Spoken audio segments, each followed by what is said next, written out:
Do you solemnly swear to tell the truth, the whole truth, and nothing but the truth, so help you God? Please be seated. When I was appointed FBI Director in 2013, I understood that I served at the pleasure of the President. And although the law required no reason at all to fire an FBI Director, the administration then chose to defame me, and more importantly, the FBI, by saying that the organization was in disarray, that it was poorly led, that the workforce had lost confidence in its leader. Those were lies, plain and simple. And I am so sorry that the FBI workforce had to hear them, and I'm so sorry that the American people were told them. I don't think it's for me to say whether the conversation I had with the President was an effort to obstruct. I took it as a very disturbing thing, very concerning, but that's a conclusion I'm sure the special counsel will work towards to try and understand what the intention was there and whether that's an offense. I was honestly concerned that he might lie about the nature of our meeting, and so I thought it really important to document. You've seen the picture of me walking across the Blue Room, and what the President whispered in my ear was, "I really look forward to working with you." So after those encounters... And that was just a few days before you were fired. Yeah, that was on the Sunday after the inauguration. The next Friday, I have dinner, and the President begins by wanting to talk about my job.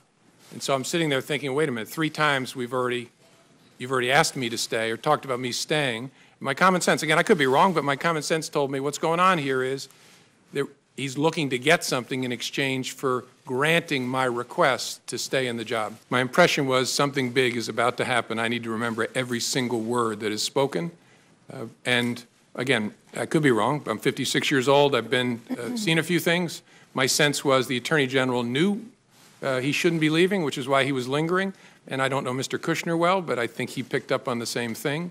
And so I knew something was about to happen that I needed to pay very close attention to. I said, look, I've seen the tweet about tapes. Lordy, I hope there are tapes. The President tweeted on Friday, after I got fired, that I better hope there's not tapes.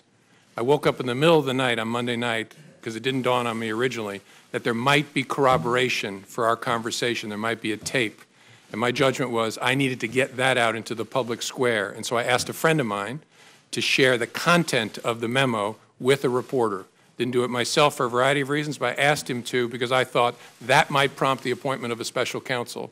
And so I asked a close friend of mine to do it. And then you made a comment earlier about the Attorney General, previous Attorney General, asking you about the investigation on the Clinton emails, saying that you've been asked not to call it an investigation anymore, but to call it a matter.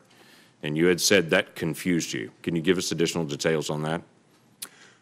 Well, it concerned me because we were at the point where we had refused to confirm the existence, as we typically do, of an investigation for months. And it was getting to a place where that looked silly because the campaigns were talking about interacting with the FBI in the course of our work.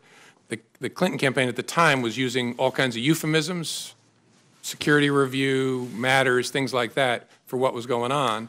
We were getting to a place where the Attorney General and I were both going to have to testify and talk publicly about it. And I wanted to know, was she going to authorize us to confirm we had an investigation? And she said, yes, but don't call it that, call it a matter. And I said, why would I do that? And she said, just call it a matter.